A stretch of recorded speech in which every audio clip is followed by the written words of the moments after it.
मायरगुं हवे प्रजननं मे अस्तु दशवीरगुं सर्वगणगुं स्वस्तये आत्मजनि प्रजाशनि पशुजनि लोकजन्य वयजनि अग्निः प्रजां बहुलां मे गरोदवन्नं वयोरेको अस्मासु दत्त्वा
हस्ते पुष्पमालायः हरिः ओं जगेन जगमय जन्मदेवास्तानि धर्माणि तन्मन्यासन्ना हेहनाकं महिमानः सुजन्यत पूर्वे साध्यः सन्ति देवः हरिः ओं एकदन्ताय विद्महे वक्रतुण्डाय धीमहि तन्नो दन्ति प्रचोदयात् हरिः ओं गणाम्यगाय च विद्महे कर्मसिद्धिं च धीमहि तन्नो गौरी प्रचोदयात् हरिः ओं नन्दनन्दनाय विद्महे यशोदानन्दनाय धीमहि तन्नो श्रीकृष्ण प्रचोदयात् हरिः ओं वृषभानुजाय च विद्महे कृष्णप्रियाय च धीमहि तन्नो श्रीराधा प्रचोदयात् नानासुगन्धिपुष्पाणि यथा कालोद्भवानि च पुष्पाञ्जलिर्मया दत्ता ग्रहणामि परमेश्वर सांगायिक परिवाराय सत्यकाय मंत्र पुष्पांजलिं समर्पयामि।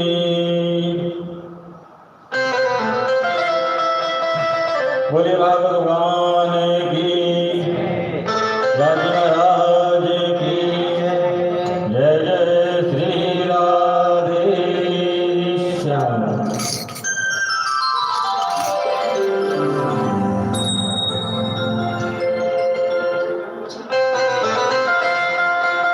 सभी लोग अपने स्थान पर गीता पर बैठ जाइए। उसी समय में परम पूज्य जी के मुखारबिंद से सुंदर श्रीमद् भागवत कथा श्रवण आप लोगों को श्रवण मिलेगा।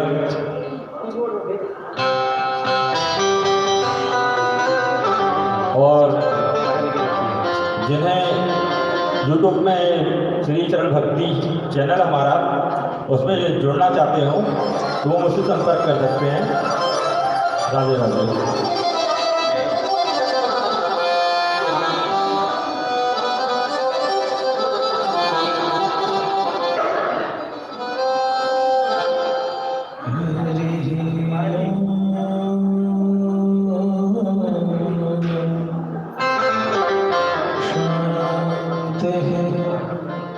शांति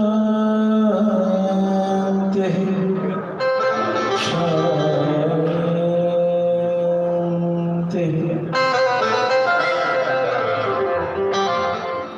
लक्ष्मी नाथ समारंभ नाथयामनमध्यमाम् अस्मदाचार्यपर्यन्ताम्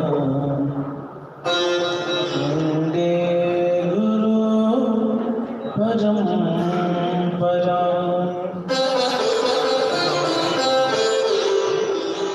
यो नित्यमच्युतपदाम्बुजयुग्मरुग्मम् व्यामोहतस्तदितराणि तृणाय मेने।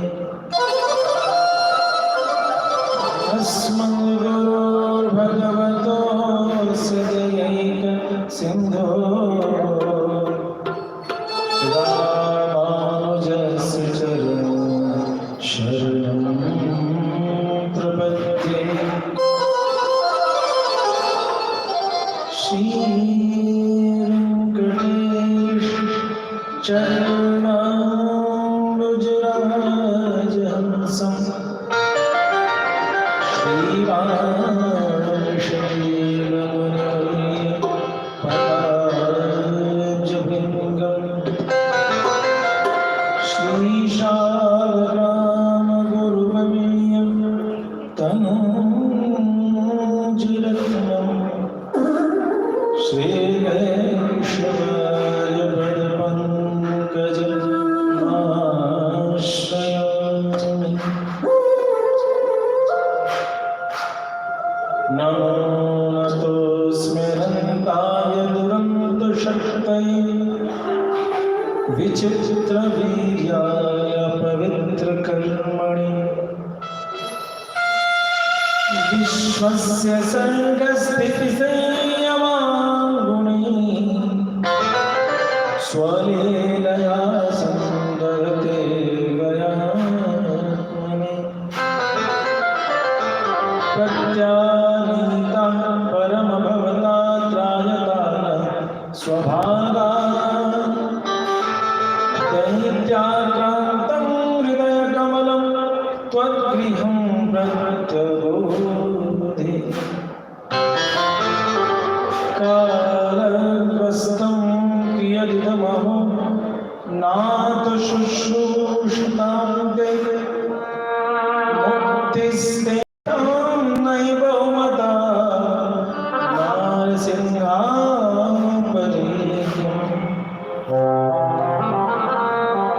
वसुदेवसुतं देवं कंसचाणूरमर्दनं देवकी परमानन्दं कृष्णं वन्दे जगद्गुरुम्। कृष्णाय वासुदेवाय हरे परमात्मने प्रणतक्लेशनाशाय गोविन्दाय नमो नमः। जय मिथिला जय मैथिली जय जय जनक किशोरी चरण कमल वंदन करो कर निर्मल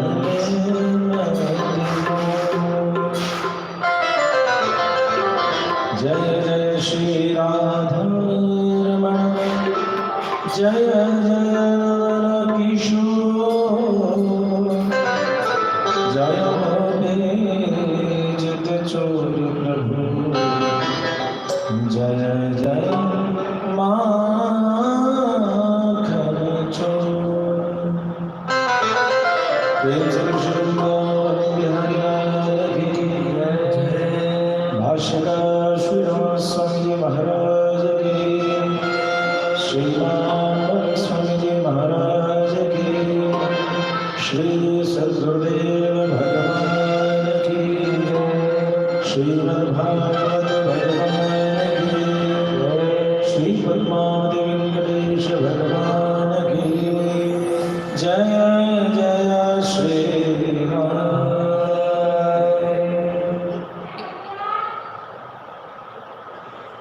कि मारा बाल गोविंदा जी, कि मारा घर रमवाया जो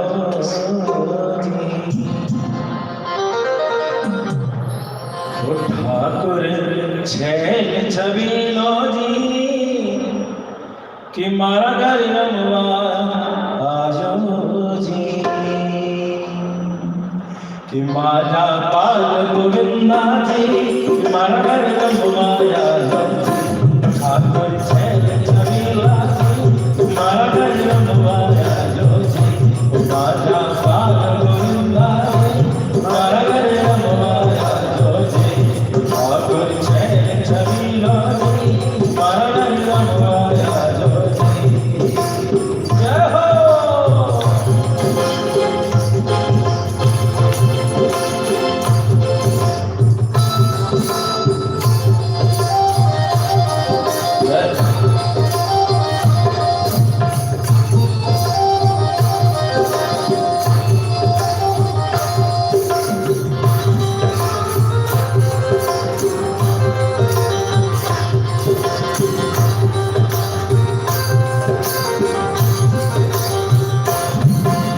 हाथ धुलाए दो मोड़ो धुलाए दो और धुलाओ कन्हैया जी। हाथ धुलाए दो मोड़ो धुलाए दो और धुलाओ कन्हैया जी। मानो मन में सिया रे, मानो मन में सिया रे, अपनो हाथ लगाई दो माँ। हाथ गोविंदा जी मारा भगवान जो ठाकुर छैल छबीला जी,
जय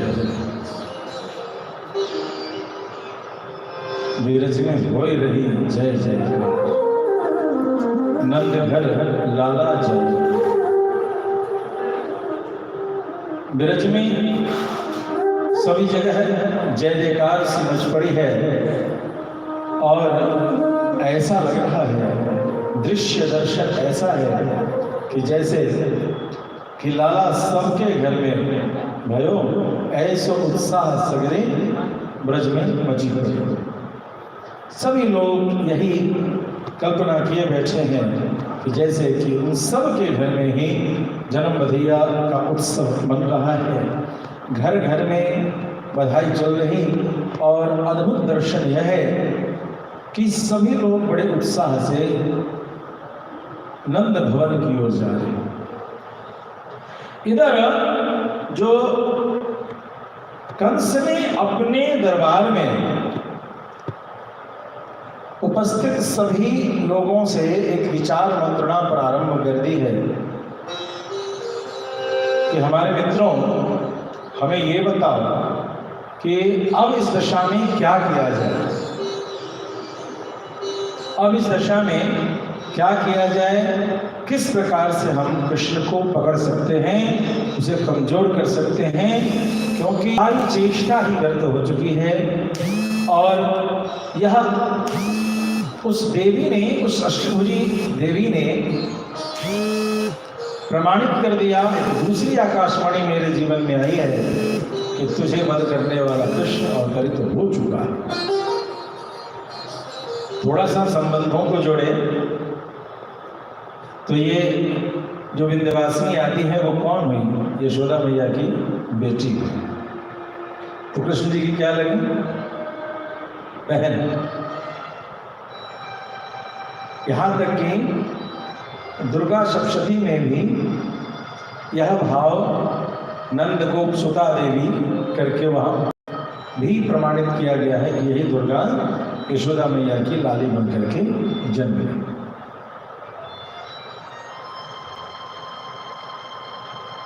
अन्य पुराणों में जाएं तो अलग अलग रहस्य देखने को मिलते हैं, लेकिन कथाएं बहुत सारी सुनने को मिलती है।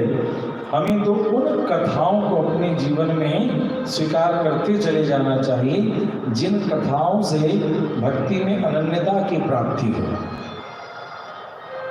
यदि कोई ऐसी बात जो परिवार में भेद का कारण बने तो उस बात को तुरंत भाड़ चढ़ करके, जैसे घाटे वाला जो हिसाब किताब होता है, उस डायरी को तुरंत उठा करके फाड़ के लोग फेंकता है कूड़ेदानी में। देखो इसको, ये सिरदर्द है जब तक घर में रहेगा। जब ये डायरी नजर आएगी तो घाटे का याद दिलाएगा। तो ऐसी बात यदि परिवार में आ जाए तो उसको तुरंत कूड़ा में फेंक देना चाहिए। और उस बात को पकड़े रहेंगे तो इसी को कहते हैं दिल को ताड़। फिर चले भक्त वत्सल भगवान की। ठीक इसी प्रकार से भगवत कथा में भी नारद जी ने जब ब्रह्मा जी से सारी कथा सुन ली तो ब्रह्मा जी ने उन्हें उपदेश दिया कि तुम इस कथा को ऐसे करना जिससे कि सभी के हृदय में भक्ति का संचार हो। लक्ष्य क्या है? भगवत भक्ति की प्राप्ति। चर्चा कथा इस प्रकार से। प्रेम से भक्त वत्सल भगवान की।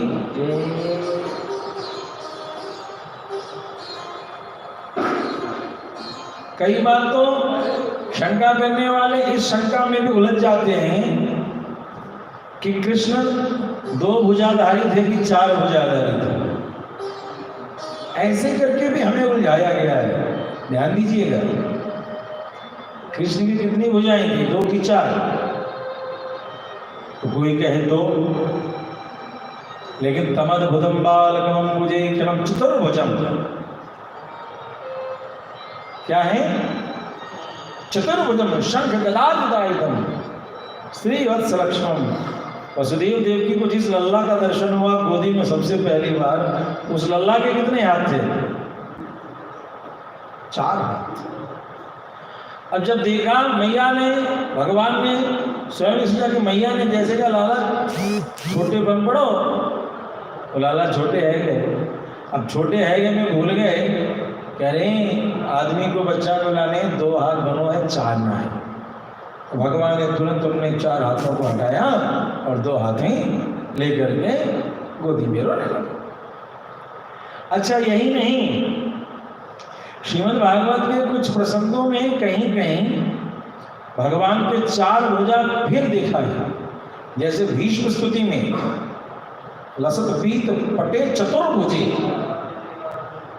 लसत पीत पटे चतुर्भुजे, मुझे चतुर्भुजी स्वरूप में दर्शन दो। तो भगवान ने पितामह भीष्म के लिए 4 भुजा का रूप धारण किया।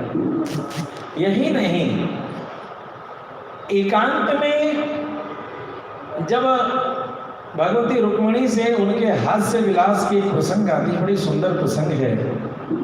उस प्रसंग में भी भगवान की 4 भुजा के दर्शन कराएंगे।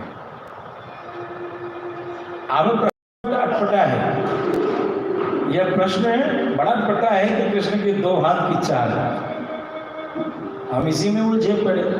अरे ये उलझन प्रेम का हो तो बड़ा आनंद, लेकिन ये उलझन यदि अपनी बल बुद्धि विवेक लगाने का तो उलझ के रह जाएंगे, गिरे पड़ जाएंगे, थक जाएंगे, लेकिन रहस्य समझ नहीं आएगा।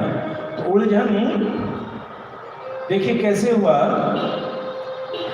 कि जब राम जी धनुष की ओर चलने लगे तो सब में ये उलझन आ गई। अरे अरे अरे ये नन हो सो छोरा और इतना बड़ा शिव धनुष।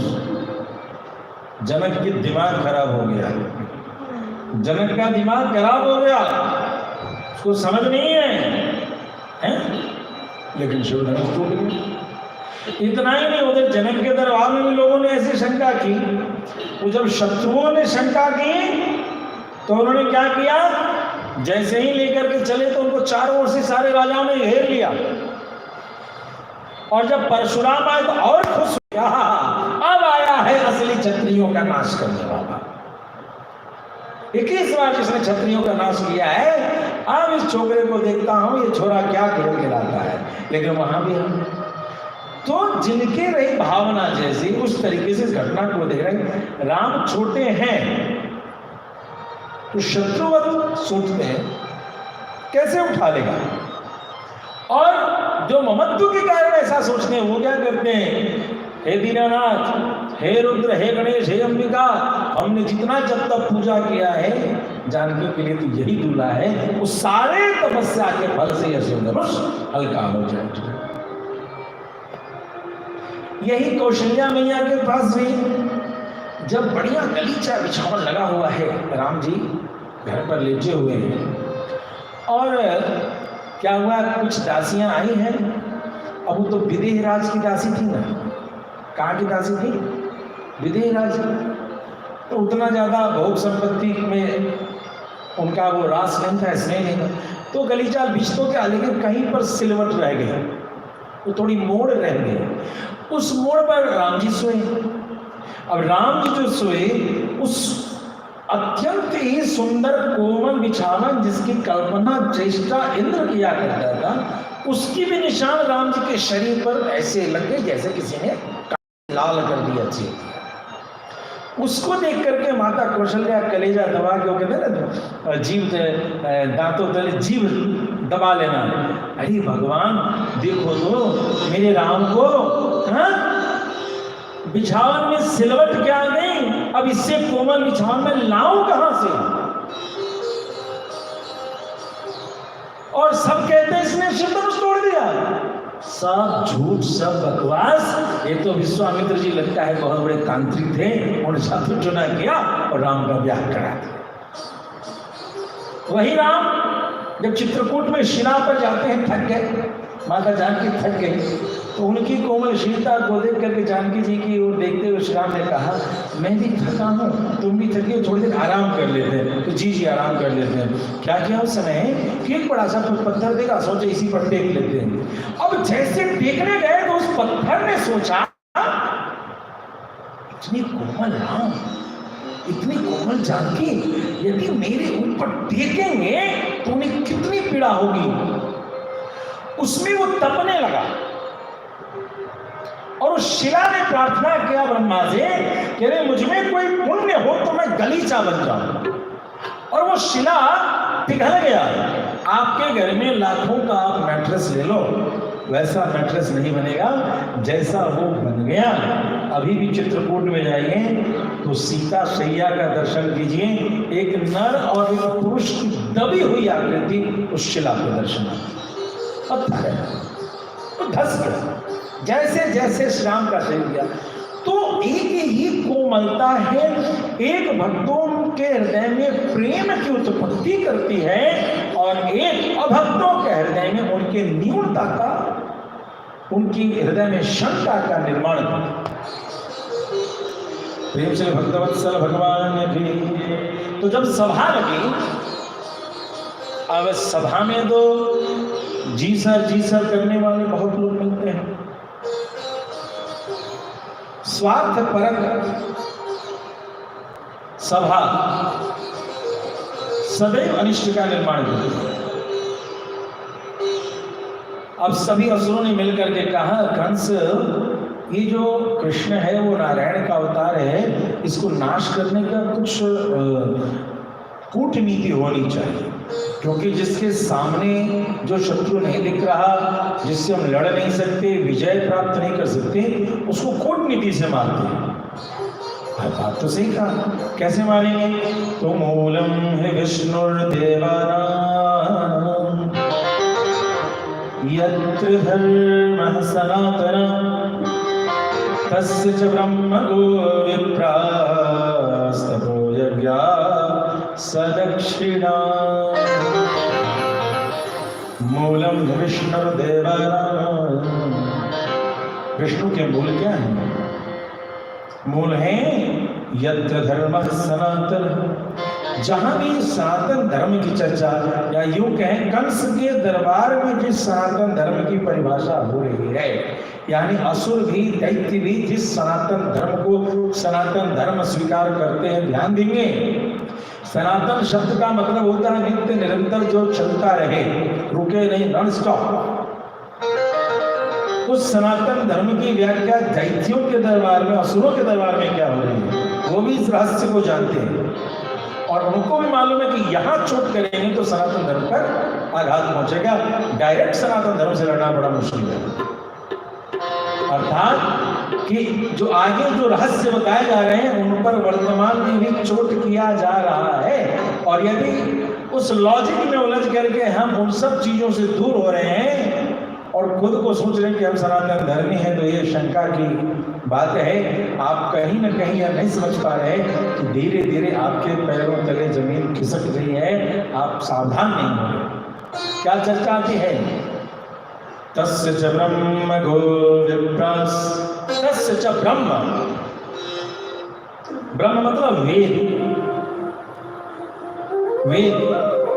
वेदों की ऋचाओं का लोप हो रहा है।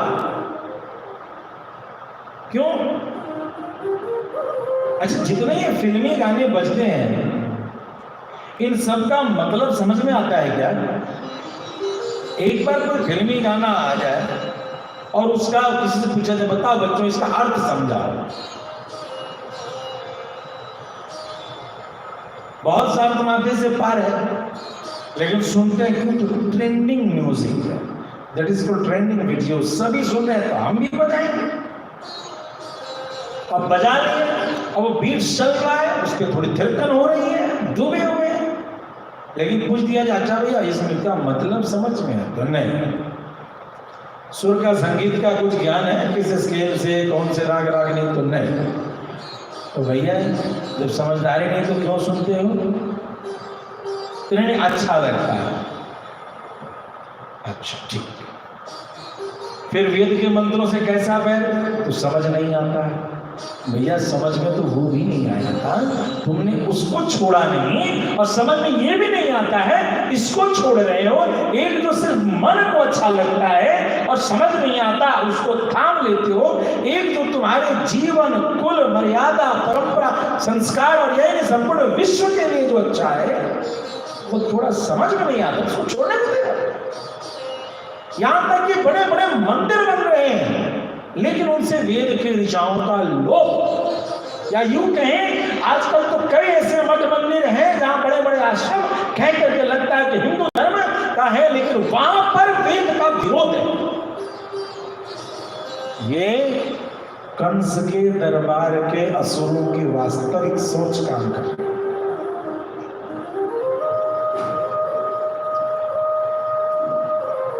तस्य च गो, तस्य च ब्रह्म गो विप्रा। फिर गौ माता, गौ माता ध्यान देंगे,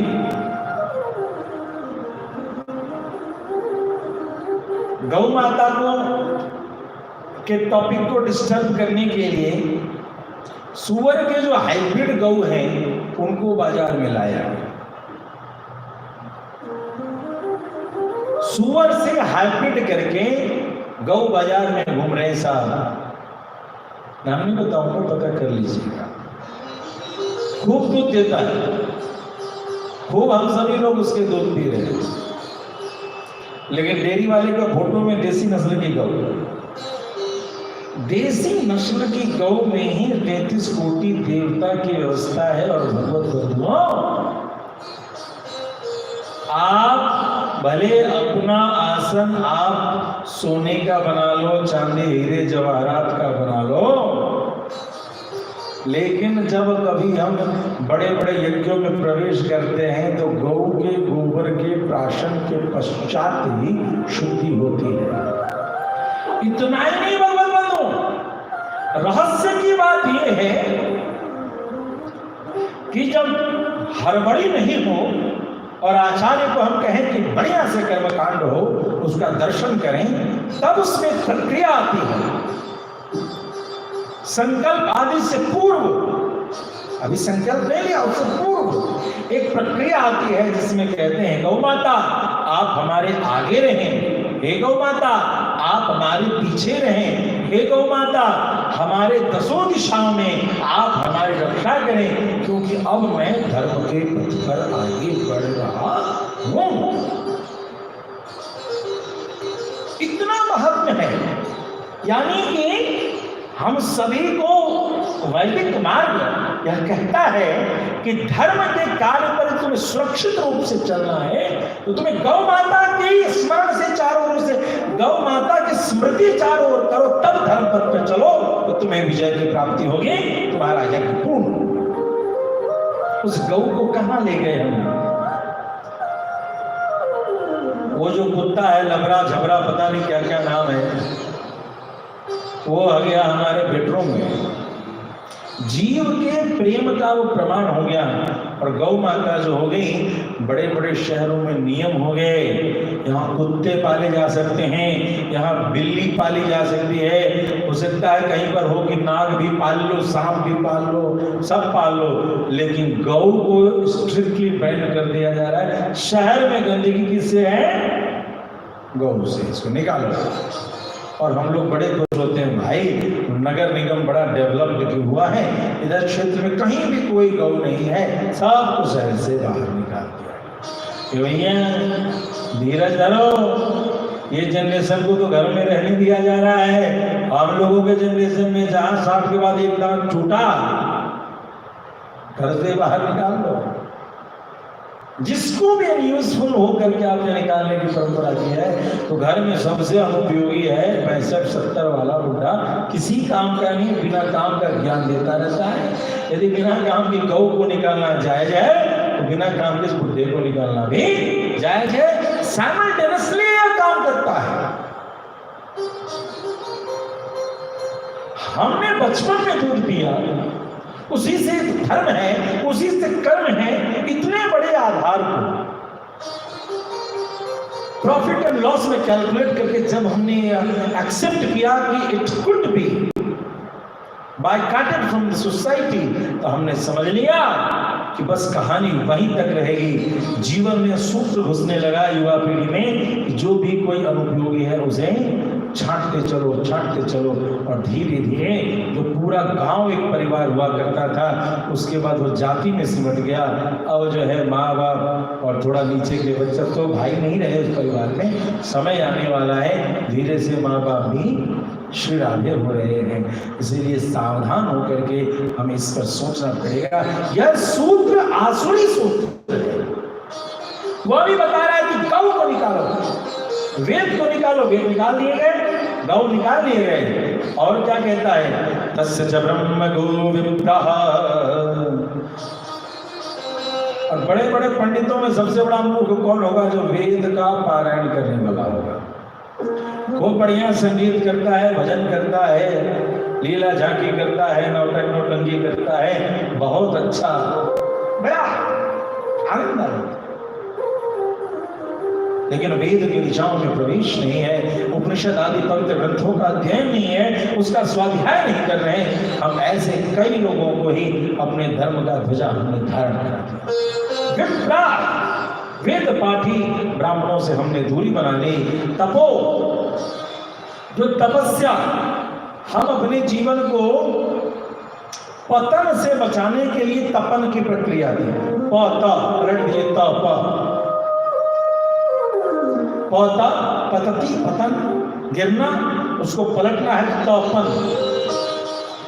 जो ये हमारा सनातन धर्म और ये भारत सदैव तपस्या के बल पर आगे बढ़ने वाला था, आज इसमें हम सभी को एक सोच आ गई है, घर वही अच्छा जिसमें जितने ज्यादा शरीर को लग्जरस लाइफ दिया जाए उतना ही अच्छा घर। कहाँ बैठ करके भोजन करते थे, धीरे से बैठ करके भोजन टेबल कुर्सी पर आया और स्थिति ये आ गई कि अब तो नीचे बैठा भी नहीं जाता, नहीं बैठे नहीं बात, वो बैठेंगे तो उनका पैर ऐसे तितली जैसा हो जाएगा। उनका पैर देखिएगा तितली जैसा ऐसे हो जाता है, तो भैया पैर होता ही नहीं है, बस। और सुख सुविधा संपन्न हो, धीरे धीरे पैर जो है ऐसे हो जाएगा, लगेगा चमगादड़ नहीं मोड़ेगा पैर, वैसे हो जाएगा। भगवान तपस्या रत बने, और तपस्या के लिए कुछ न समझ में आवे तो थोड़ा बहुत भट मंदिर में जाएं और मांग करके सेवा आधे घंटे का लें। इसमें हमारे सिख लोग बड़े थोड़ा सा अच्छे हैं, वो जा करके कोई जूता भी साफ कर देता है, कोई झाड़ू भी लगा देता है, कोई पोछा भी लगा देता है। तपस्या यज्ञ सदक्षिणा, यज्ञ करें और यज्ञ की पत्नी दक्षिणा को उसके साथ रखें। इन सभी चीजों में वृत्ति करने से विष्णु कमजोर होता है और उस निर्बल विष्णु पर, देवताओं पर विजय प्राप्त करना सरल होगा। तो इधर कंस ने मंत्र जब दिया, तो इस प्रकार से कंस ने भी बड़ा सुंदर यहाँ एक प्रमाण दिया है कि विप्रागावश्च वेदाश्च तपः सत्यं दमः शमः। विप्रा वेद पाठी ब्राह्मण, गावः गौ माता, वेद तपस्या, दमः शमः इंद्रियों का दमन, मन का शमन, श्रद्धा दया दीक्षा कर्तव्यश्च हरे स्तनु। श्रद्धा, दया, दीक्षा और यज्ञ, ये सभी हरि के शरीर है। यदि इन पर प्रहार किया जाएगा तो यह कृष्ण पर ही प्रहार होगा। ध्यान देंगे, यदि हम अपने जीवन में ऐसा कर रहे हैं तो यह कृष्ण पर ही प्रहार है। या तो असुर भी जानते हैं, हम तो मनुष्य हैं। सब जगह निर्देश दे दिया गया, यज्ञ को बैंड करो, ऐसा नहीं कर सकते, ऐसा नहीं कर सकते, और खोज खोज करके 10 दिन के भीतर के बच्चों को पकड़ा जाने लगा कि पता करो किसके किसके घर बच्चा हुआ है, और उन सबको मारता। That is termed as genocide. इसी को जीनोसाइड कहते हैं। खोज करके एक पीढ़ी का नाश कर देना।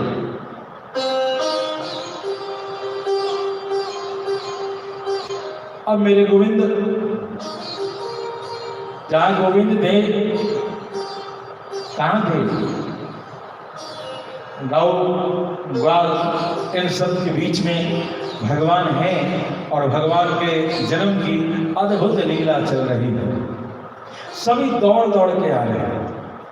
गोपा परस्परम रिष्टा दधी क्षीर कृतांबुवि आसिंचन्तो विलिम्पन्तो नवनीतैश्च विचिक्षितुः। एक गोपी जैसे कोई किसी को शुभ समाचार सुनाता है तो कोई किसी को नेक देता है। एक ने समाचार सुनाया दूसरे को, उसने उसे कुछ दिया। अब भैया गोपियों के पास स्थिति क्या है? धन। तो किसी के पास क्या है? दधी क्षीर घृताम्बुभि। किसी के पास दही है, जिसके हाथ में जो है वही दिया जा रहा है। साथ दही लगा दिया देह पर। क्षीर मतलब दूध, कोई घी, कोई जल, और इस तरीके का लेन देन और छिड़काव होने लगा कि पूरे के पूरे नंदगांव में कीच सी मच गई। ऐसे में सभी लोग आ रहे हैं, जा रहे हैं। उधर नंदराज को टैक्स देने जाना था मथुरा, तो वहां गए, टैक्स दे दिया, कर दे दिया। कर को देने के बाद नंदराज वसुदेव जी से सोचे मिल लेते हैं।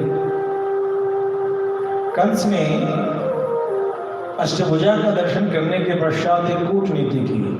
बड़े प्रेम से विलाप करता हुआ वसुदेव और देवकी से क्षमा मांगा कि मुझे क्षमा कर दीजिए, मैंने अनजाने में आप लोगों को किया। और नारायण तो बड़ा छलिया था, आकाशवाणी के चक्कर में मैंने आपको किया। आपकी तो 8वीं लाली हो गई, लड़की हो गई। वो नारायण आने वाला था, वो तो कहीं और आया है। ये गजब की माया में फंस गया और मैंने अपने बहन बहने को ऐसा कष्ट किया। आप तो बड़े सज्जन हैं, मुझे क्षमा कर दीजिए, मुझे क्षमा कर दीजिए, मुझे क्षमा कर दीजिए। और इस प्रकार की बात जब बहुत बड़ा दुष्ट पैर पकड़ने लगे तो ज्यादा सावधान रहे। वसुदेव देवकी जी को रिलीज कर दिया, कोई बात नहीं। जिसने वसुदेव के बच्चे का जब वध किया, पहले संतान का, तो पिता उग्रसेन ने इसका विरोध किया। उस स्थिति में अपने पिता को जेल में बंद कर दिया और सबकी संपत्ति हड़प ली, खुद राजा बन गया। ऐसा आज क्या बात है, अचानक पलटी मारा है। मतलब कहीं ना कहीं इसके नीति में कुछ खोट आया है। प्रेमचल भक्तवत्सल भगवान की। ऐसा ही दुष्ट भारत के इतिहास में और हुआ।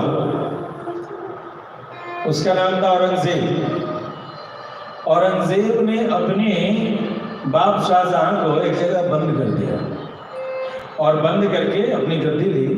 एक छोटा सा छेद उसके घर में रख दिया और उस छेद से कहा, देखते रहो ताजमहल। कभी पानी दे, कभी नहीं दे, मात्रा में देता था। और उस छेद से शाहजहां देखता था ताजमहल। शाहजहां औरंगजेब से कहे कि बेटा पानी दो, तो कहता क्यों, सांप को कोई दूध पिलाता है। ऐसे अपमानित शब्दों से अपने बाप को तड़पा तड़पा के मारा।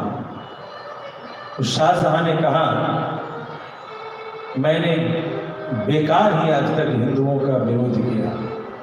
एक तो हिंद के संतान जो बाप के मर जाने पर भी हमेशा उनके नाम से जल छोड़ते हैं, तिल छोड़ते हैं कि उनको जल तिल मिलता रहे जिस दुनिया में, जिस लोक में भी हो। और यह मेरा संतान सामने रहते हुए भी कंठ सूख रहा है, बोल नहीं पा रहा हूं, लेकिन पानी उतना ही देगा जितना इसने सोच रखा है, एक बूंद ज्यादा नहीं है। ऐसे आज भी संतति जो अपने स्वार्थ के लिए अपने माता पिता को बंधक बनाने को तैयार है, उसका झुकना, दुष्ट जब झुके तो सावधान रहे। साहब क्यों झुक रहा अचानक में, कौन सी राजनीति अब होने वाली है। वसुदेव देवकी यद्यपि मुक्त हो गए, इच्छा भी हुई तो चलो कृष्ण का दर्शन करें, लेकिन वसुदेव जी ने कहा ना, यहीं रहो, यहीं रहो, लल्ला जहां भी है ठीक है। और नंदराज आए, नंदराज ने कर दे दिया। नंदराज पहुंच गए वसुदेव जी के पास मिलने। वसुदेव जी ने बोला, है ये क्यों चले आए मुझसे, गोविंद गोविंद गोविंद। अब नंदराज बड़े दिनों बाद वसुदेव जी को आगे खुले में देख रहे है। बड़े खुश, वाह क्या बात है, क्या बात है, आपको कंस ने छोड़ दिया? तो सब ठीक है भैया, ठीक है ना सब कुछ? तो हाँ, अब कुछ कहना चाह रहे होंगे कि मेरे घर में ऐसा ऐसा कुछ खुशी से और इतना कुछ ऐसे ही कुछ हाल समाचार देना चाह रहे हैं। वसुदेव जी ने हाथ पकड़े कहा, भाई मेरी एक बात सुनो, नैकत्र प्रिय संवासा सुलाम चित्र कर्मणाम ओघे दिव्यमाना नाम स्रोत साम नाम लिखा। हम प्रेमी लोग चाह करके भी एक साथ कुछ पल गुजार लें, ऐसा संभव नहीं है। आप देखना जीवन में जिससे वास्तविक में आपका निश्चल निष्कपट प्रेम होगा, अनायास में प्रकृति आपको उससे दूर करती है, और जिससे नहीं मिलना चाहिए वो तो पता नहीं पके आम के तरीके से गिरता रहेगा टप टप। आप जाएंगे भैया इससे बचाओ, लेकिन वो आएगा कैसे? तो कहते हैं कि जैसे नदियों की लहर में दो नाव हो और उन दोनों को एक खूंटे से लंगर से बांध दो, फिर भी दोनों नाव एक साथ नहीं रह सकती, टकरा टकरा के अलग होंगी। ठीक इसी प्रकार से भव सागर में भी दो प्रेमी टकरा टकरा के प्रकृति के लहर से, काल के लहर से अलग होते ही हैं। भैया मुझे शंका है, इससे पहले के नंद राज कुछ हाल समाचार कहें कि इतने बुढ़ापा मुझे जो है सोचता एक लाला हुआ है, एक छोरा हुआ है, और तुम्हारी पत्नी जो रो रही है उसको भी एक छोरा हुआ है, सारी बातें बीच में खत्म कर दी। बात कहते गोल मटोल नौटंकी के ढोल गड़बड़ कर दिया सर, और तुरंत कहा भैया मुझे शंका है तुम्हारे यहाँ कुछ उत्पात हो रहा है, क्योंकि उन्हें पता था कि ये इधर आया और वो उधर किसी को भेजा। जाओ जाओ जल्दी जाओ। इधर तक तो सूचना मिल गई कि नंद अभी तक तो कोई मिलने नहीं आया। हाल समाचार वसुदेव जी नंदराज कैसे आ गया? अब नंदराज जी के साथ इनको क्या पता कि रोहिणी को लल्ला हुआ समाचार देंगे, साल भर का छोरा हुआ है। उधर माता कीर्ति को भी राधा रानी हुई थी, सब आपस में मिले जुले थे। ये सब खुशी का संदेश है, दूसरे से क्या कहना साहब, राधे राधे हो गया। उधर गए, उधर क्या घटना घट रही है, पूतना बड़ी ही सुंदरी का रूप धारण करती है। कई बार हम सभी आकर्षण में उलझ जाते हैं, उलझ गए सभी लोग, जाओ जाओ जाओ जाओ जाओ जाओ जाओ जाओ।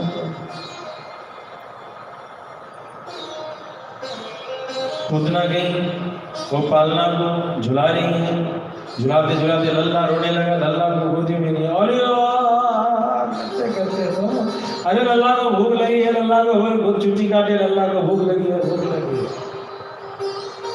एक कहावत है, सास लोग ज्यादा अपने बहू को कहती है, इधर पता नहीं कहते है कि नहीं, लेकिन कुछ ना कुछ वैसा इधर भी होगा। हमारे यहाँ कहावत है, लड़का के भागे लड़कोरी। लड़कोरी जानते हैं? नहीं, जो छोटे शिशु को, जिस बच्चे को गोद में लेते, कोई जो माँ उसकी होती है उसी को लड़कोरी कहते हैं। जो लड़कोरी, लड़का को कोरी में गोदी में ले बच्चे, तो लड़का के भागे लड़कोरी। मतलब ये कि जब भी शिशु को पालने वाली माँ को घर में काम का मन न करे, तो धीरे से सोए हुए बच्चे को आ कर देती है, रोना शुरू, मम्मी जी अभी सो रहा है, जग गया है, इसको थोड़ा सुला देते हैं। ठीक ठीक, अच्छा अच्छा कोई बात नहीं बेटा, मैं चाय बना दे रही हूँ, तुम आना चाय बना दे रही। ऐसा होता है कि नहीं होता है? होता है, वो लीला होती है। थोड़ा सा कुछ काम किया, रात भर सोने नहीं दिया है, आज बहू जगी नहीं, रात भर मम्मी जी, भले वो खराटा मार के सोई, बच्चा कहीं और सो रहा हो, सास को टेंशन रहता हो कि अरे बच्चे को खिलाया पिलाया कुछ नहीं, लेकिन वो जरूर कह दिया। ये बड़ा शैतान है, रात भर नहीं सोता है, न सोने देता है। भाई कह तो 3 बजे ट्रेन पकड़ना है, तो अरे भैया नींद नहीं खुली, ऐसा हो गया वैसा। खैर लड़का के भाग में किसी को कहते हैं कि बच्चे के सहारे जो नए बच्चों की नई माताएं हैं, वो आनंद जीवन का लेती है।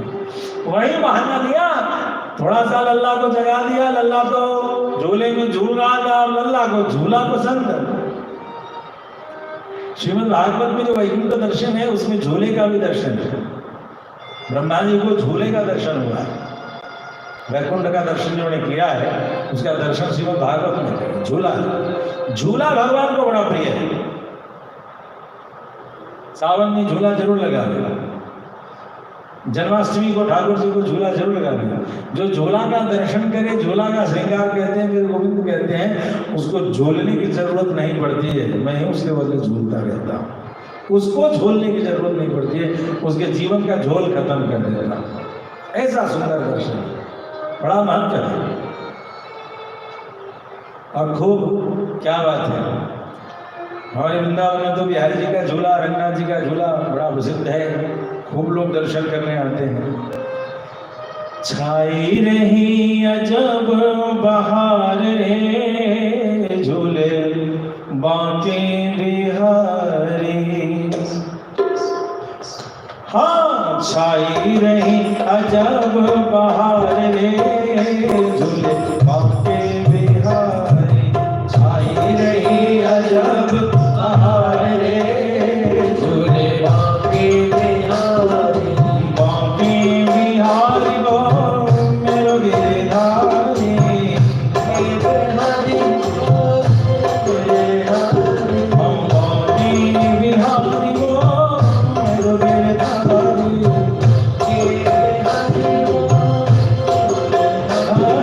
छाई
जाती हैं और उस झूले में झूलते हुए कन्हैया को उठा करके जैसे ही उन्हें दूध पिलाने की कोशिश करती हैं, भगवान गोविंद ने देखा एक तो मैं बढ़िया भला अच्छा चंगा सो रहा था, इसने विघ्न कर दिया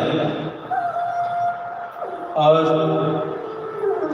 आंखें बंद करके थोड़ा ब्रह्मा जी को देखने लगे कि ब्रह्मा जी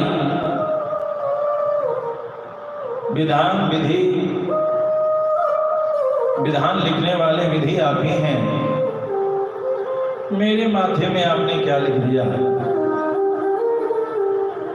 एक तो मैं धर्म की रक्षा के लिए आता हूं, जब राम अवतार में आया तो भी पहला मेरे क्रोध का भाजन किसके ऊपर हुआ? ताड़का, एक स्त्री के ऊपर हुआ। और इस अवतार में भी मेरे पाले में, मेरे हिस्से में सबसे पहली शत्रु कौन बनी? तो पूतना। ब्रह्मा जी से कहने लगे, ब्रह्मा जी ये क्या काम किया आपने? ब्रह्मा जी ने कहा, सरकार तो कोई ना कर सके वही तो आप करेंगे। फिर मन ही मन सोचने लगे, ये पिला रही है दूध या विष? इसने कालकूट लगा रखा है, जहर। अब क्या किया जाए? वामन अवतार में तो बाबा जी बने रहे, ध्यान समाधि में लगे रहे, तो खाने पीने का ठिकाना ही नहीं रहा। नरसिंह अवतार में खंभा से निकले तो फिर क्या खाएंगे? सोचे राजा के यहाँ जन्म लेंगे तो पूरी कहानी मेरे वनवास से दिखाई पड़ा। सोचे राजा राजनीति रजवाड़े से दूर कहीं गांव में जन्म लेते हैं, कम से कम दूध दही तो खाने को। अभी तो दूध के दांत नहीं हुए कि जहर लेकर के चली गई। अब ये जहर ही मेरे हिस्से में है क्या? क्योंकि जहर पीने वाला डिपार्टमेंट तो हमारा नहीं है। अच्छा, जब चलने वाली बात हुई थी तो सभी देवताओं को अलग अलग टास्क ड्यूटी मिल गया था, लेकिन रुद्र को कोई ड्यूटी नहीं मिला। तो उन्होंने कहा था सरकार कभी जरूरत पड़ेगी तो आज्ञा लीजिएगा, आप जरूर करेंगे, सेवा करेंगे। ये तो अभी कर्टन रेजर हुआ, पर्दा खुला कि सबसे पहली आवश्यकता तो महादेव की ही आई है। कहा प्रभु कहाँ बैठे हो? महादेव ने ध्यान से वहीं से बोला कैलाश है। सरकार आप ही का दर्शन कर रहे हैं। अरे दर्शन करने से कुछ काम करेगा? यही दर्शन कर रहे हो कि विष पी रहे हैं, मेरा डिपार्टमेंट है। सरकार आगे आ रही, आज्ञा क्या? आज्ञा देनी पड़ती है, अपने हिस्से का माल दबा। अब महादेव कहे ठीक प्रभु क्या बात है, आपका जो है बड़ा सुंदर रुद्र का स्वरूप आया है। एक बड़ा सुंदर ध्यान किसी विद्वान ने लिखा है, उसमें भाव यह है कि जिनके हृदय में कृष्ण और मुख में राम का नाम है, ऐसे भूत भावन महादेव है। तो कहा कि आपका ही नाम मेरे मुख में है, आप अपने मुख में मुझे जगह दे दीजिए पूरा का पूरा। तो बोला जो हो जैसे हो करो। वहाँ महादेव प्रविष्ट होते हैं, विष का पान कर लिया। फिर सोचा ये है कौन? ये वामन अवतार में बलि की बेटी ने सोचा था, ओहो इतना छोटा सलोना प्यारा सा बच्चा है, ऐसा बच्चा मुझे भी होता तो बड़ा अच्छा होता। लेकिन जब वही में बहुत बड़ा होने लगा तो उस विंध्यावली ने क्या सोचा, यदि ऐसा बच्चा जन्म लेता ना तो इसको जहर चटा के मार देते। अब दोनों वरदान पूरे करने थे तो भगवान बच्चे गोद में भी आ गए, बन गई मौसी, बन गए। अब मौसी माँ बराबर ही होती, मौसी का पद ले लिया। अब कहा कि जहर चटा के मरना दो, ये वही आई है जहर देने, ठीक है। इन कई विचारों में ओतप्रोत होकर के गोविंद हमारे दूध पी रहे हैं, धीरे धीरे प्राण भी पीने लगे और चिंतन भी कर रहे हैं, आंख बंद है और अपनी क्रिया प्रारंभ कर दी। पूतना सा मुंच मुंचाल मिटी, वो चिल्लाने लगी कि मुझे छोड़ दो छोड़ दो छोड़ दो। लेकिन गोविंद है कि छोड़ने का नाम नहीं ले रहे। आंख बंद करते करते सोचे, कहती है छोड़ दो छोड़ दो, छोड़ दे क्या? एक शरणागत किसी भी रूप से मेरी प्रार्थना करता है तो मैं उसको सुनता हूं, लेकिन भगवान के संकल्प को भगवान सदैव अपने भक्त के संकल्प के आगे गौण कर देते हैं। यह भगवान की अलौकिक लीला है।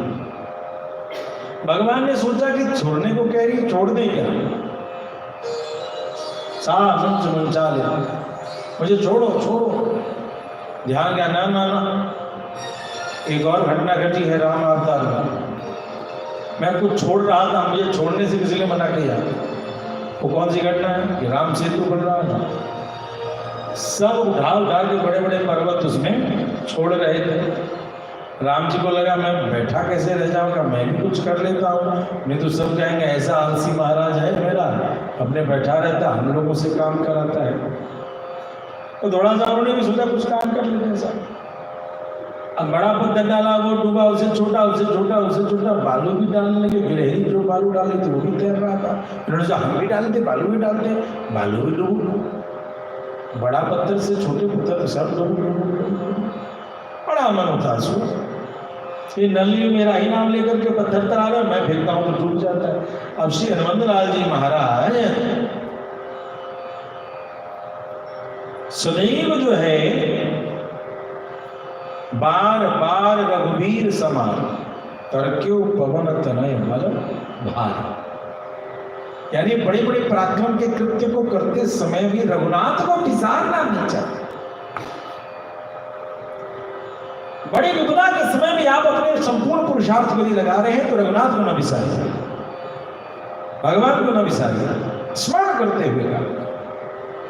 तो वो काम नहीं कर रहे थे और नजर नहीं था राम जी पर।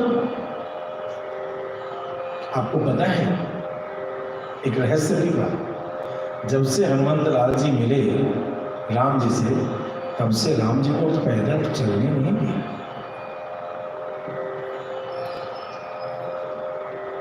राम जी को हनुमंत लाल जी महाराज अपने कंधे पर और लखनलाल जी को अंगद अपने कंधे पर लेकर के ही समरांगण घूमने जाए। अब उन्होंने देखा कि राम जी सरकार ऐसे ऐसे, तो सरकार क्या बात है बताइए, कहीं पर कुछ कमी है तो हम लोग कर देंगे, आप इशारा कीजिए।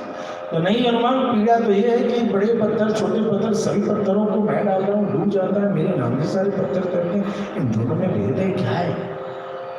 तो सरकार यही तो विधान है सृष्टि का। तो क्या है? आपके नाम के सहारे बड़े से बड़ा जड़ भी तर जाएगा, लेकिन किसी को आप खुद जो है भव सागर में पटक दोगे वह डूब जाएगा। तो सरकार आज के बाद जिसको भी आप स्वीकार करना, उठाना, उसे पटकना मत, उसे छोड़ना मत, जब तक कि वह भव सागर से पार न हो जाए। अब याद आए पूतना की पुकार, छोड़ो छोड़ो सुने कि हनुमान ने कहा था कि जिसको पकड़ना है उसको छोड़ना मत जब तक उसका उद्धार नहीं करना। बोलो भक्तवत्सल भगवान की। अब तो हनुमान जी की बात सुनी जाएगी। ज्ञान नाम अग्रगण्य मधुर धाम है मशैलाम धनुष ज्ञान नाम अग्रगण्य। ऐसे हनुमंत लाल जी कहा भैया पूतना तुम्हारी पहले वाला सुन लिया है वामन अवतार में कि तुम माँ बनोगी, माँ बन गई, जहर पिलाओगी पी लिया, अब तुम्हारे नहीं सुनेंगे, अब तुम्हारी सुनने में मेरे ऊपर लालत आ जाएगी। अब मैं हनुमान का छोड़ूंगा, सुनूंगा, आगे तुम्हारी देखूंगा, जो तुम्हारी याचना होगी प्रार्थना उसको देखूंगा। तब उन्होंने उसको छोड़ा नहीं, धीरे धीरे धीरे करके उसका प्राण सो गया। अब साहब ये जो पूतना थी ये तो 6 कोस में गिरी, 6 कोस में गिरी, और उतने दूर का पर्वत, ये जितने वृक्ष आदि थे सबको धराशायी कर दिया। बोल भक्तवत्सल भगवान की।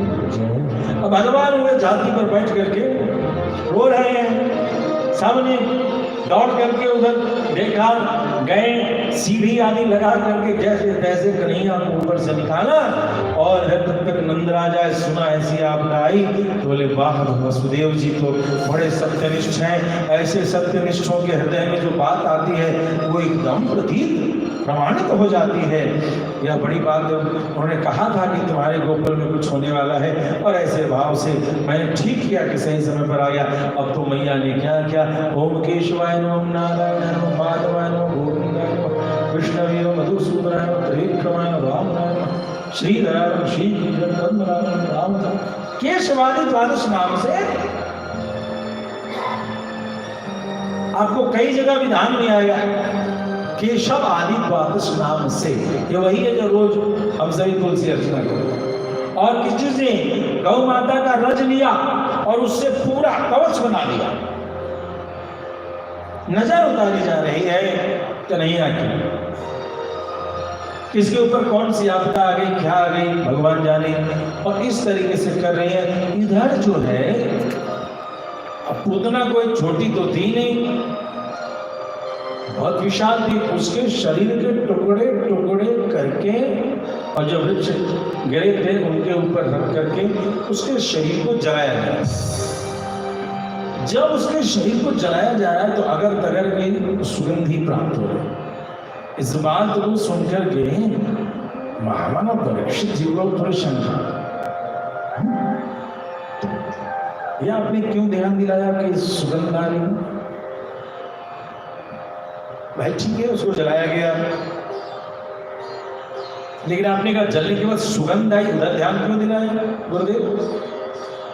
सुगंध कैसे आ जाएगा उस पापिनी के? हाँ, परीक्षित तुमने ध्यान नहीं दिया, तुमने ध्यान नहीं दिया। गोविंद ने अपने मुख में उसका स्थल लिया था, और जिसे गोविंद ग्रास लगा चुके हैं भला उसमें भी दोष है, वह संपूर्ण दोषों से विरक्त हो चुका है, और इसी कारण वह निर्दोष निर्मल होकर के अगर तगर की सुगंधी से युक्त है। प्रेम से भक्तवत्सल भगवान की कहते हैं कि जो इस कथा को सुनता है उसके संपूर्ण जीवन के समस्त पापों का नाश होकर के उसे मोक्ष की प्राप्ति होती है। इस प्रकार से भगवान अलग अलग लीलाओं को करना और प्रारंभ कर चुके हैं। इधर भगवान के वध के लिए एक असुर एक बैलगाड़ी में बैठ गया, उसका नाम था शकटासुर। अब वो बैलगाड़ी जैसे सोचा कि कन्हैया, जैसे वो धूप से बचाने के लिए बैलगाड़ी के नीचे कन्हैया को रख दिया, धूप नहीं लगेगा, बिछाना लगा। शकटासुर ने देखा कि यही मौका है, बैलगाड़ी बैठेंगे और बैलगाड़ी गिरेगा, और ये अब हमारे गोविंद ने देखा कि ये ऐसी लीला करना चाहता है, तो खेलते खेलते खेलते गोविंद ने एक लात नीचे से उस बैलगाड़ी पर मारी। बैलगाड़ी जो आसमान में उड़ करके धड़ाम से, और वहीं चारों ओर उसके पाट पाट पुर्जे पुर्जे गिरे पड़े। परिणाम यह हुआ कि मैया फिर से दौड़ी दौड़ी चली आई। अरे बाप रे बाप, अरे बाप, ये क्या हो गया भैया मेरे लाला को? ये तो सारी की सारी बैलगाड़ी टूट करके गिरे, जुआ तो नहीं देख रही है। तो गोविंद को कहीं कुछ नहीं, लेकिन लीला तो भगवान जबरदस्त करते हैं। खूब रोए जा रहे हैं, खूब रोए जा रहे हैं। काऊ लोगों ने आकर के ग्वाल वाला ने कहा, मैया तुम काहे को परेशान हो रही है? ये जो तेरे लाला यहाँ में है सो लात मारी की पूरी बैलगाड़ी। अब तो मैया से बस की तरफ डंडे से मारती हूँ ग्वाल वाला, चलवा गया से।